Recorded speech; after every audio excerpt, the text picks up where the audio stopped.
Tuan-puan, 75% penduduk rakyat Malaysia tidak ada simpanan walaupun sebulan gaji ataupun 1,000 dalam akaun bank mereka. Ini bukan saya cakap kan. Ini BNM yang bagi tahu. Daripada bila tuan-puan? Daripada start dia bekerja kalau dia pakai SPM ataupun dia sambung belajar, study, sampailah dia ada PhD. Dia tidak ada simpanan walaupun sebulan gaji. Daripada start dia muda tu, tulang dia kuat, bertenaga orang kata. Sehinggalah dia sampailah dia tua. Orang kata dia dah uzur.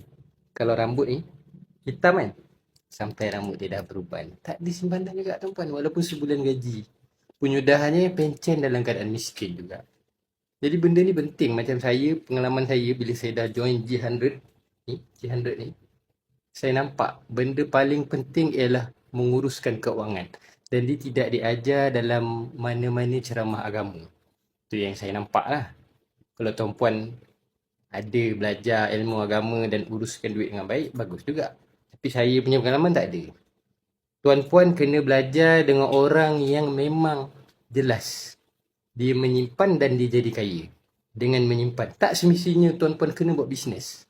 Ada juga orang yang buat bisnes pun tak ada simpanan juga. Sebab apa? Sebab dia boros. Kenapa dia boros?